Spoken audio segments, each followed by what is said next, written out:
सिगां मीडिया नोंथांमोननिसिम आरो बेयाव थानाय जोंनि XBMनि गासै सोद्रोमा बिथांमोननिसिम खुलुमनाय सिबिनायखौ जासिग्रोबाय। जोंनि नोंथांमोनखौ लेंहरनायनि गुबै थांखियानो जाबाय फैबाय थानाय जे आसाम एसेम्ब्लिनि जानो गोनां इलेक्सन, बेयाव जों एक्स वार्कारनि जानानै माखासे बाथ्रा बुंनो लादों। जे जोङो गोबां समनिफ्राय जेला बर' आन्दलना जागायजेनदोंमोन, बे समनिफ्राय एक्स वार्कारआ जोङो बे बड'लेण्डनि थाखाय गोबां खामानि मावबोदोंमोन। दिनै फैयै जे जोङो थांनाय 5 बोसोराव जे UPPL सरकार थानाय समाव जोङो बिथांमोननो मदद होबोदोंमोन आरो बे 5 बोसोराव बे UPPL सरकारा जिबायदि हारि माहारिनि गेजेराव गोजोन खौसेथिनि गेजेरजों बे हालामखौ जौगानायनि गोबां मोजां खामानि मावबोनायखौ नुनानै देग्लाय नैबे आसाम एसेम्ब्लिनि जानो गोनां जे इलेक्सन, बेहाय जोङो जयै खौसेयै सेन्ट्रेल जोंनि एक्स वार्कारनि बिथोन बायदियै बिथांमोननि बुंहरनाय बायदियै जोङो देग्लायनि बे इलेक्सनाव जोङो फुल्लि UPPLनि बिजाथि बिथांमोनखौ मदद होनो जों ओंखारदों। जों चिरां जिल्ला जानानै चिरां जिल्लानि मोननै समस्ति, मोननै बियाब सिडली आरो बिजनी, बे मोननै बियाबखौ जोङो जोंनि गासै बेयाव थानाय वार्कारफ्रा उदाङै मदद होगोन आरो खामानि मावगोन। जोङो बेखौ आङो बे चिरां जिल्ला XBMनि लोगो आफादगिरि जानानै रायजो राजा आरो जोंनि मेम्बारफोरनि गेजेराव बेखौनो बे मिडियानि गेजेरजों फोसावनो लुबैदों एबा फोसावनो सानदों जे जोङो थांनाय 5 बोसोराव जोङो सान्थिनि थाखाय जे मोनसे सान्थिखौ प्रतिष्ठा खालामनानै आइ आफा रायजो राजाखौ जेरै जोङो मोजां बिथिं जोङो खामानि मावहोनाय आरो सोलोंथाइनि बिथिं सुपार 50खौ लाफानानै स्पर्ट्सनि बिथिं गोबां गिदिर नेसनेल खेलाखौ लाबोनानै जोंनि प्लेयारफोरखौ जेबायदि मोनसे मोजां जौगानायनि जि लामा दिन्थिदोंमोन, हारिमु बिथिङावबो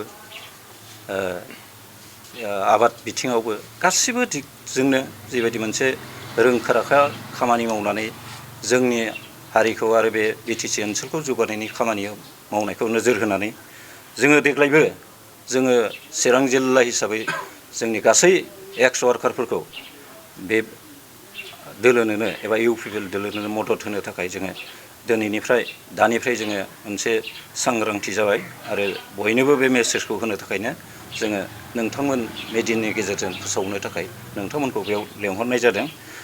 जोङो गासै बे BTCनि गेजेराव जोङो 10,000सो जोंहा सोद्रोमा दङ आरो जोंनि चिरां जिल्लायाव खमैबो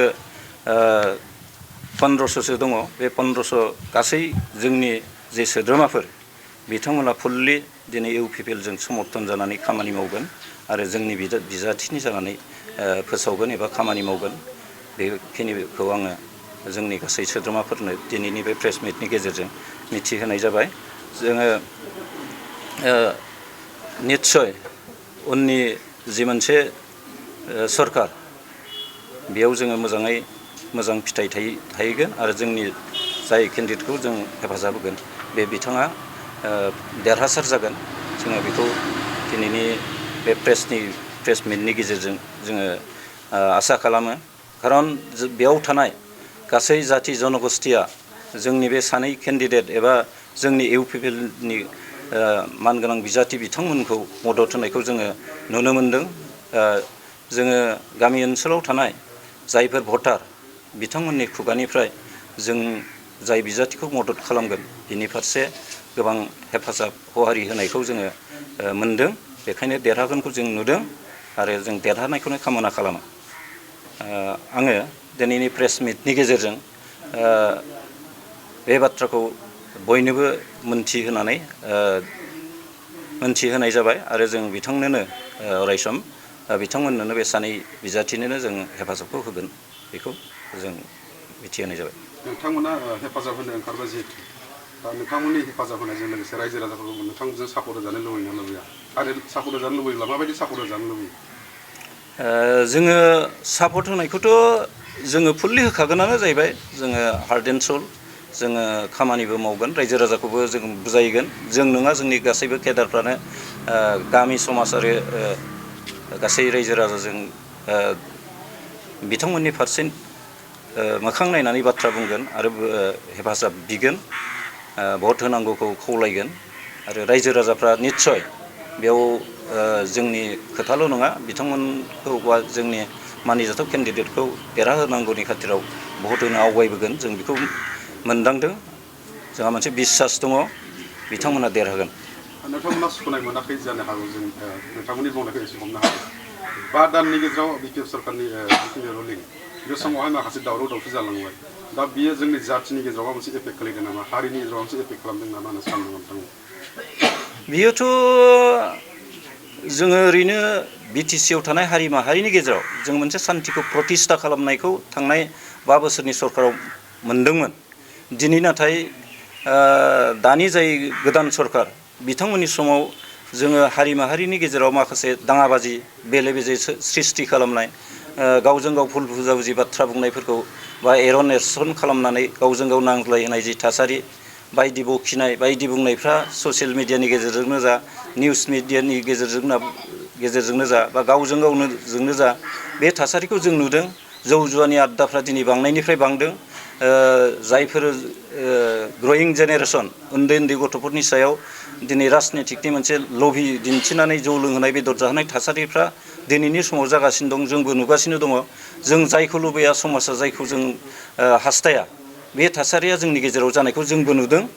नाथाय सरकाराव थानाय मानसिफ्रा बेखौ बबे लामाजों मा खालामनो नागिरदों जों बुजिनो हाया।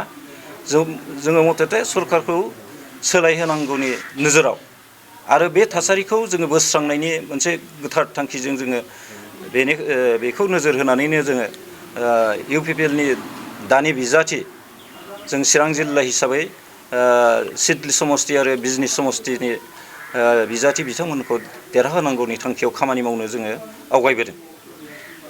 बिपिएफनि जिखिनि दा बिपिएफल' नङा, दा बिधान सभा बिसायख'थि फैनाय लोगो लोगोनो माखासे बिपिएफनि गुन्दागिरिफ्रा माखासे ओनसोलफ्राव दावराव दावसि खालामगासिनो दं। माबोरैबा देरहागोन बिदि सोलिलागासिनो दं।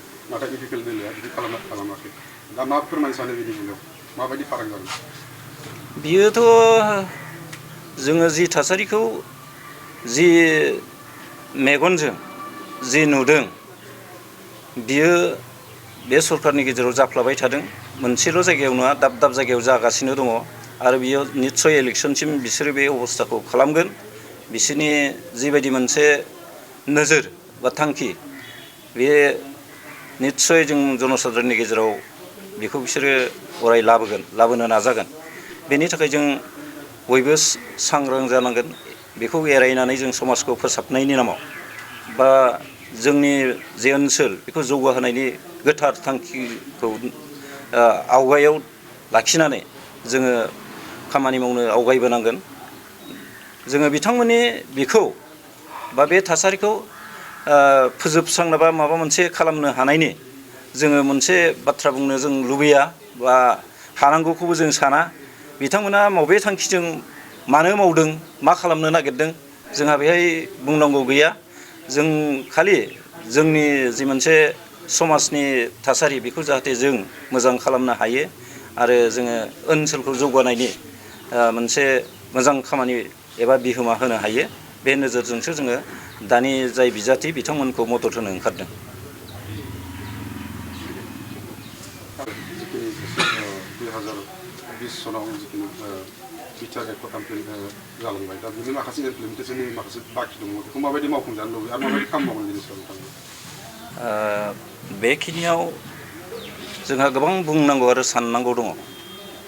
जे जोंनि थांनाय जे एकर्ड, बे एकर्डआ जोंनि हारिनि थाखाय बा बिटिसिनि थाखाय मोनसे मोजां मोनसे एकर्डमोन।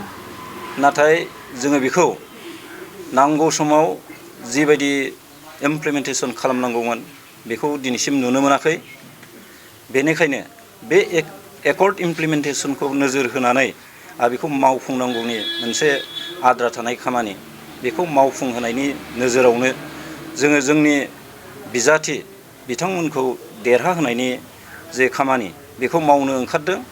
आं सानो जे गुबुन गुबुन जिल्लायाव थानाय गासै जोंनि एक्स वार्कारनि बिबानगिरि आरो सोद्रोमा बिथांमोनहा बेखौ नोजोर होनानै बिथांमोनाबो खामानि मावथों आरो बाथ्रा बुंनो ओंखारथों, आं बेखिनिखौ लुबैयो।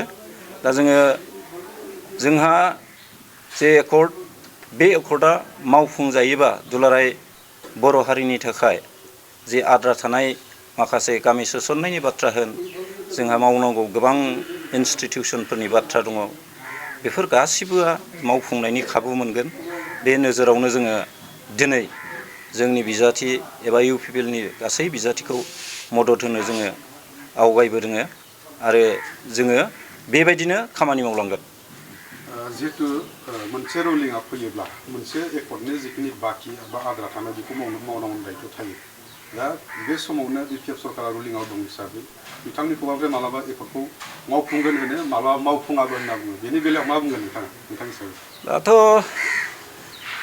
जे दानि जि गभर्नमेन्ट, बे सरकारनि जाय चिफ, बिथांखौ सासे मिसलिया होननानै बुंब्लाबो बुंद्रायनाय जानाय नङा।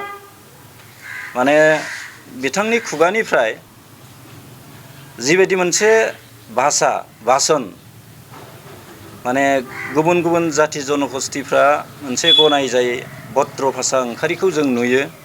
बियो भद्र भाषाजों माखासे बाथ्राफोरखौ बुंनायनि जे चरित्र बेहा गैया आरो बे मिसलिया रावखौनो बांसिन बाहायनानै जनसाधारननि भटखौ आदाय खालामनो, बे थासारिखौ, बे अबस्थाखौ जों दिनै नुदों। दा बेखायनो बिथांमोना बिजोंनो निस्सय भटखौ आदाय खालामनो नाजागोन। बियो जे मोनसे मिसलिया आरो अभद्रजोंनो थांगोन, बेखौ जों नुनो मोनगासिनो दङ। दा बिथाङा जेखि बुङा, जोङो पार्टि हिसाबै UPPLखौ जों मदद होनो ओंखारदों एक्स वार्कार जानानै। बेखिनिया जोङो अरायबो जोङो मावगोन।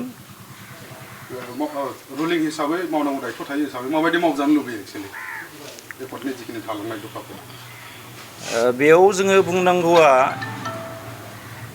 जिहेथु बिथांमोनाबो BPFआबो बर'निनो मोनसे आनसलिक दल, बिथांमोना मोजां नोजोरजों मावोब्लाथ' जोंहा बुंनांगौ गैया। नाथाय बिसोरो माब्लाबाबो मावगोनखौ जों नुवा, जायनि थाखाय जोङो बिथांमोननि जे गाबिलिटि बेखौ नाहरनानै बा नुहुरनानै मोनसे इंगित, मावनायनि इंगितखौ नुयै हिसाबै जोङो एक्स वार्कारा दिनै UPPL जाय बिथांमोना मावगोन, जाय बिथांमोना सुक्तियाव साक्षात बा सहि होबोदों, बिथांमोननि सायाव जोंहा मोनसे आत्मबिश्वास दङ आरो हारिनि थाखाय बा ओनसोलनि थाखाय गोबां खामानि मावनायखौ जों नुबोदों। बे हिसाबैनो जोङो बिथांमोनखौ मदद होनो ओंखारनाय